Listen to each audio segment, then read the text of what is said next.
Marriage is supposed to be a sacred and happy union, but in modern times, only about 58% of marriages in the US last, with as many as 86 couples getting divorced every hour. We unfortunately seem to live in a new culture where everything is disposable, including relationships with someone who's supposed to be your lifelong best friend. Now, a great deal of these marriages end on good terms, but for some, not so much. This is painfully true in the case of Anna Walshe, who simply wanted a fresh start in life, but unfortunately, what she got was far more sinister.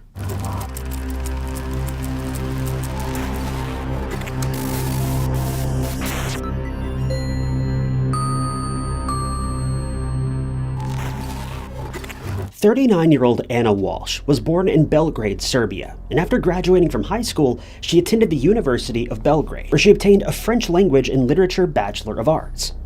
She would remain in the country until 2005, when she decided to seek a better life in the United States. She moved to Washington, where she found work at a luxury inn, aptly called the Inn at Little Washington, and in time, she successfully applied for dual citizenship here in the States. Now, later on, she relocated to Massachusetts, where she started working at Wheatley Hotel in Lenox, and here she happened to meet a man named Brian Walshe. The two hit it off very quickly, with Anna and Brian getting married in 2016 and very quickly having 3 children. Anna would go on to work in a few more hotels, but settled well in her position at a real estate firm called Tishman Speyer. But unbeknownst to her, Brian had been up to no good behind her back, conducting fraudulent business deals, and his actions were about to catch up with him. It all started when a man stumbled across an eBay listing for 2 Andy Warhol paintings from his Shadows collection that the artist created back in 1978. The price for both of these paintings was $100,000, and since the listing contained the original purchase receipts for a total of $240,000, he jumped at the chance of owning 2 pieces that most art collectors could only dream of. He contacted Walshe, and the two bartered over the price, eventually settling on a total of $80,000. A contract was drawn up stating that the man had 3 days to study the paintings, and if he was dissatisfied, he could return them for a full refund. The man sent his assistant to pick up the paintings from Walshe in Boston on the 7th of November, and the sale was made.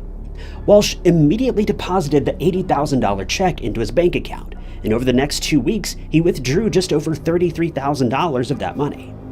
The following day, the buyer had a chance to study the paintings properly by removing the frames, but he was surprised to learn that neither contained the customary Warhol Foundation authentication stamps.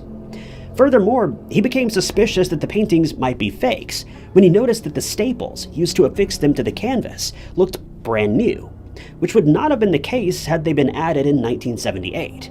You could certainly expect a bit of tarnishing and rust after all that time. Worried that he may have been duped, he took a closer look at the paintings in the eBay listing, and he immediately started noticing glaring differences. Luckily, he'd drawn up the contract with Walshe, and he knew that he could get his money back since it was still within the allotted 3-day viewing period. But it wouldn't be that easy. His first few attempts to contact Walshe failed, and when he eventually reached him, Walshe had all sorts of excuses that delayed the refunding of the money. It's then that the full picture of Walsh's deceit would be uncovered. An investigation found that Walshe had first seen the original Warhol paintings at a friend's house while he was visiting South Korea. Realizing just how valuable these pieces were, Walshe told the friend that he could find a buyer who would pay top dollar for the historic pieces, and in 2011 he sold them to an art gallery. They would eventually be sold to an unknown foreign buyer, and their current whereabouts remain unknown. But in 2011, Walshe happened upon a set of replicas that he then passed off as the originals, and they were sold to the man from France who bought them on eBay. The man would never get his money back, and eventually Walshe would be sentenced to 3 years and 1 month behind bars, and he would later be ordered to pay a total of $475,000 in restitution. Not sure how the price escalated from just $80,000 all the way to $475,000, but I guess this man had a really good lawyer. But by the time all was said and done, Brian Walshe would be accused of a far more serious crime, claiming the life of his wife.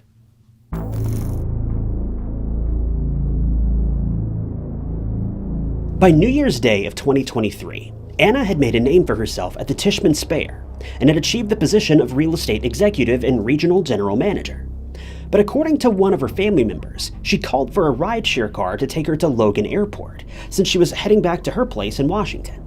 but she never got on the flight, and her family and friends were unable to reach her.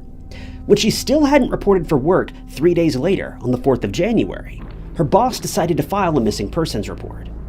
This is one of the first worrying signs in this case. It seems unthinkable that a husband could find out that his wife has gone missing and then do nothing about it.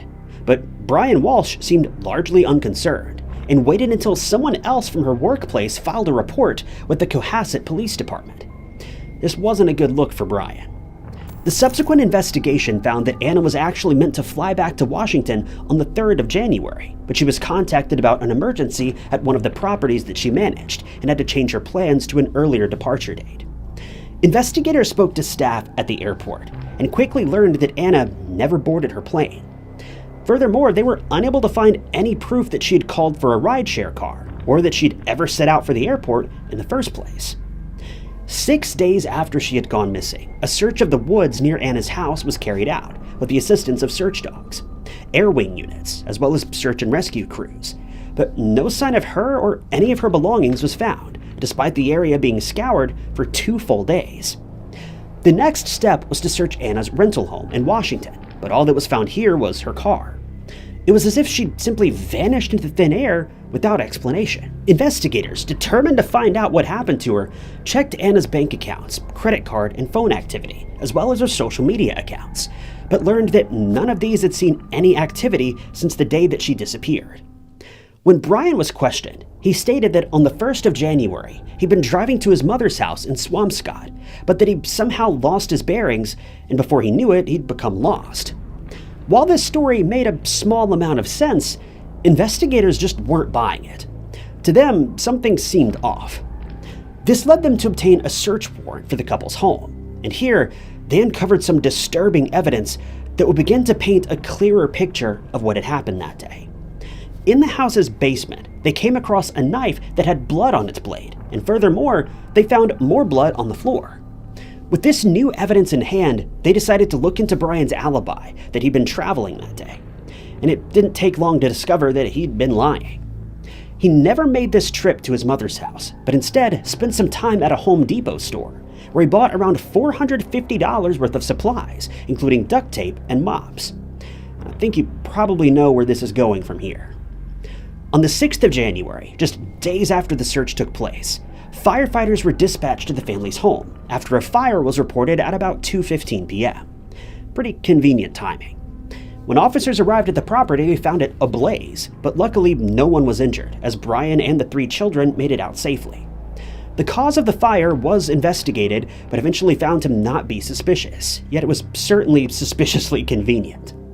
Since Brian was very quickly found to have been lying about his whereabouts the day that Anna went missing, considering he was at Home Depot, not his mother's house, he was soon arrested and charged with misleading investigators. But he proved to be uncooperative and would not offer up any additional information, and he was held on a $500,000 bond. But this is where things get much, much worse, when the most damning piece of evidence of all was found. When a search of a waste disposal site located about an hour from the family's house was searched, investigators found trash bags that contained blood as well as a hacksaw and a hatchet that had been disposed of. They also came across a rug and several different cleaning supplies, and it had now started to look as though Brian was not the man he made himself out to be.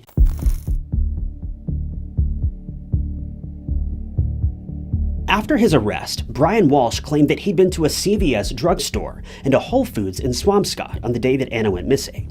But investigators were unable to find any CCTV security footage or any evidence that this was the case. Despite this, he entered a plea of not guilty. On the 18th of January, more charges were filed against him, including taking the life of his wife and, well, disposing of her, to put it nicely. When detectives continued to dig deeper, they found some disturbing internet searches that had been conducted on his son's iPad, and they alleged that Brian was the one who used the tablet, since he was likely certain that investigators would have no cause to analyze their children's devices. Yet they did. The searches included phrases of how long before a body starts to smell, the best way to dispose of a body, can you be charged without a body, and can you throw away body parts, as well as 10 ways to dispose of a body if you really need to. Even when this was presented as evidence, Brian maintained his innocence.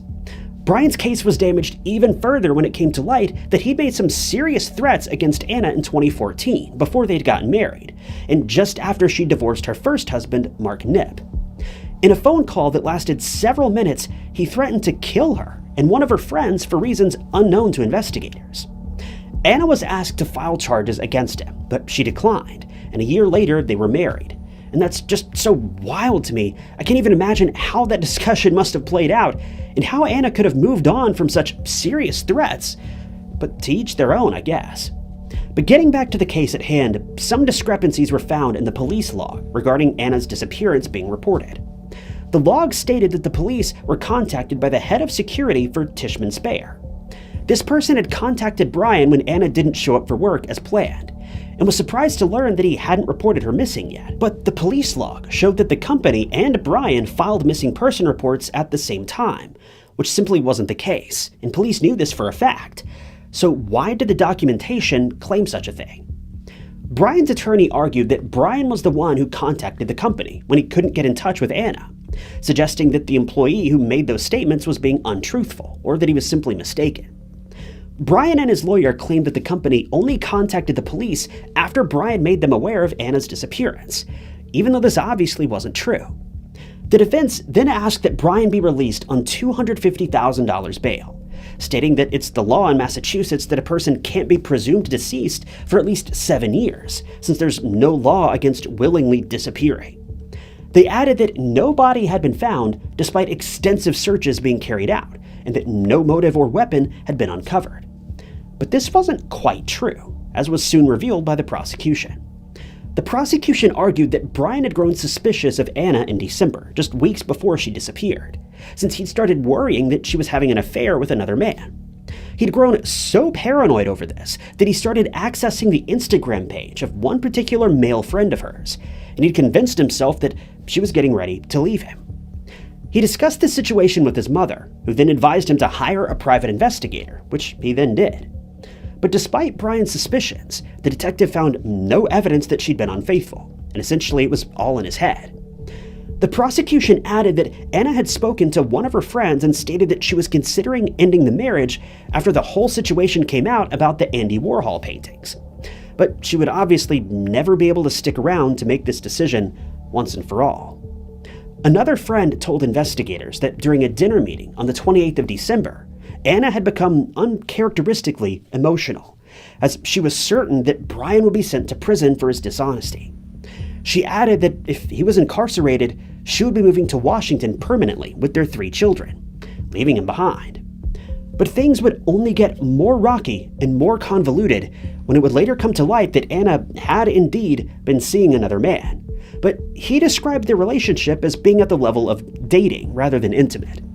He added that he'd spent Thanksgiving with Anna in Dublin, but this man's name has not been made public, and he's since declined to further comment on the case.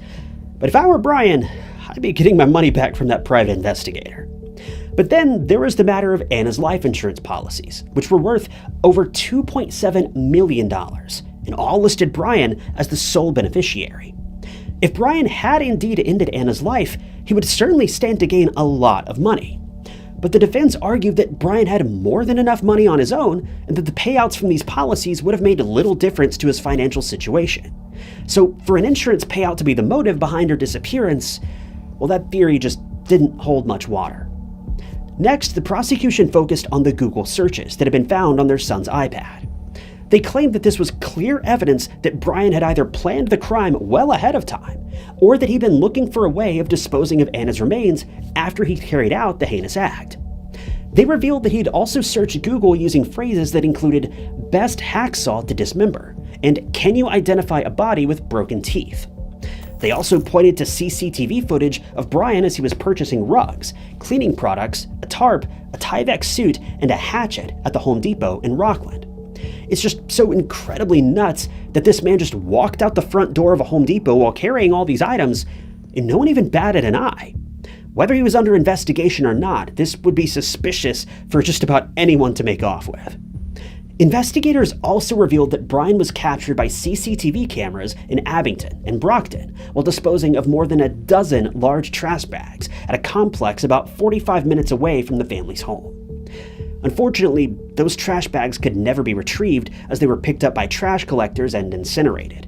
But that very same day, he performed yet another internet search for the phrases, "What happens to hair on a body?"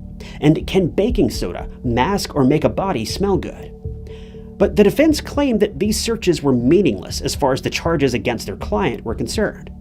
They stated that while some of the searches were suspicious, he'd also performed a search for how to set up a charitable corporation to give away lottery winnings tax-free. They argued that since he'd never won the lottery and had never set up a charitable trust, the searches could not be used to prove that he'd done so, and hence the problematic searches could not be used to prove that he'd taken the life of his wife either, which is a very valid point.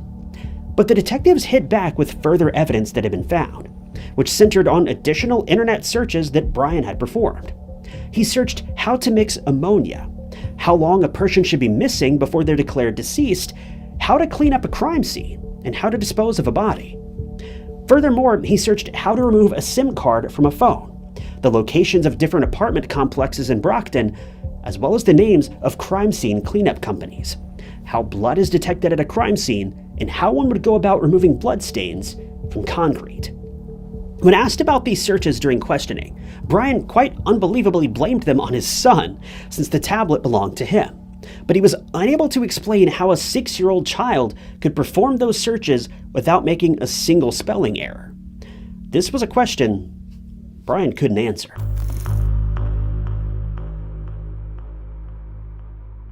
During Brian's interviews with police, investigators referred to a police search that had been conducted of Brian's Volvo, which was found with the seats down.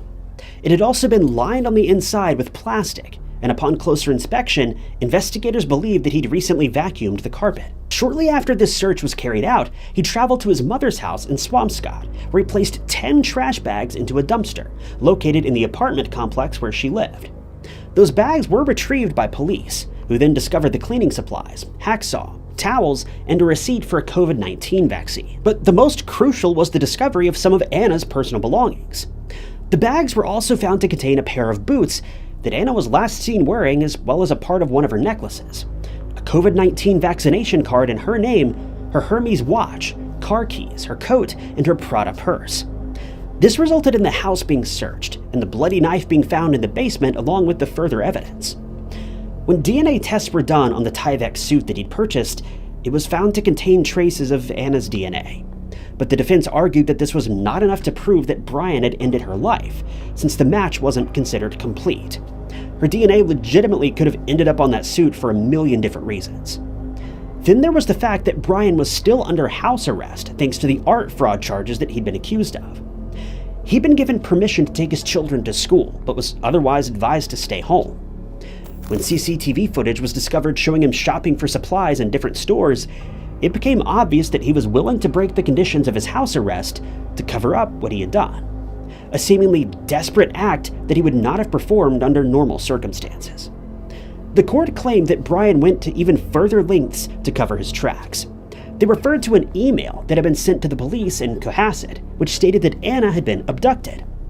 It went on to claim that Anna had, quote, messed up, but this was never further explained, and that she would never be seen again unless a payment of $127,000 was made. But this letter contained no directions of where the money was to be dropped off, and no further emails were ever received, which would be truly strange in an actual abduction case. To me, it kind of makes the whole thing seem like a poorly thought out hoax.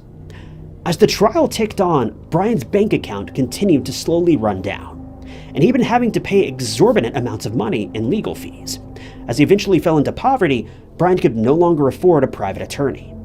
This prompted his defense attorney to withdraw from the case, and he was provided with a court-appointed lawyer, only making matters worse for Brian, but better for the prosecution. Now, considering all of this unfolded in 2023, just last year at the time of making this documentary, the court case hasn't been fully settled yet. But I think we know 100% how this is going to end. But for Brian, well, it seems like he's beginning to grow desperate, and he began to steal money from those closest to him, most notably his deceased father. In 2023, some of his family members contacted the police to report that just before Brian was taken into custody, he had destroyed his father's will, after which he went into his home and started removing some valuable items, which he then sold. Now, why his family waited all this time to report the crime, I haven't been able to figure that out. The timeline of some of these events can get pretty murky when a case is being reported by dozens of different news outlets, but my best guess is that he must have destroyed his father's will within just a few days of being taken into custody, as the first mention of this missing will comes from January 10th, and Brian was arrested by police on January 8th. Anyway, among the items Brian allegedly stole were his father's car, pieces of art, rugs, and several pieces of jewelry. He even went as far as attempting to sell his father's house, but obviously couldn't do this since it was still registered in his father's name. His family pleaded with him to provide them with just a simple list of all the items that he stole, but he claimed he couldn't do this because he was in prison, which is just hilarious, but obviously not in a good way. The case dragged on for a long time, and ultimately his family decided to drop the charges against him since they were making very little progress, and had decided that there was no point in spending more money on attempting to recover the items, since they were now long gone and likely would never be tracked down. In fact, it would probably cost more in legal fees and frustration than the items themselves would have even been worth. Now, while it seems obvious to most of us that Brian did take the life of Anna, he does maintain that he's innocent, and he has no idea what happened to her after leaving for her flight on that New Year's Day. As for the couple's 3 children, Anna's friends have asked the state to allow them to stay together and that they be placed in homes with people who are friends of the family. After Brian was arrested, they were placed in the custody of his mother, but they were then relocated to state custody, which is just so heartbreaking to hear. They added that separating the children would only cause them further trauma, and reiterated that it would be in their best interest to remain together in the care of people who had their best interest at heart. The state responded by saying that it's their usual policy to try and keep siblings together unless there's a specific reason for one or more children to be placed separately, which seemingly isn't the case here. So essentially, no one really even knows where the kids are at this point, and the state couldn't really care less about their placement. At least that's what I make out of all this. So I'll admit, I tend to be a bit biased when children get involved, but I can't stand the way that the legal system seems to treat children who've been orphaned. In the end, there are a lot of unknowns in this case, but one certainty is that the true victims of Brian's actions are his children, who will eventually have to learn what their father did to their family. Anna's story is, unfortunately, already over. Her suffering is done, and what Brian may have done to her, it can't be reversed. But the pain that these children are now being forced to live with is just unimaginable, and it's unfolding right now as we speak. The fact that Brian has continued to plead his innocence and draw this whole thing out while showing no remorse or even sadness at Anna's disappearance, it speaks volumes. One can only wonder whether his children will ever be able to forgive him for depriving them of a mother, who by all accounts loved her children above all others, and who would have done anything to ensure their happiness. As it stands, there's nothing any of us can really do other than stand on the sidelines and wait for the inevitable sentencing of Brian Walshe. I just hope his kids make it out okay.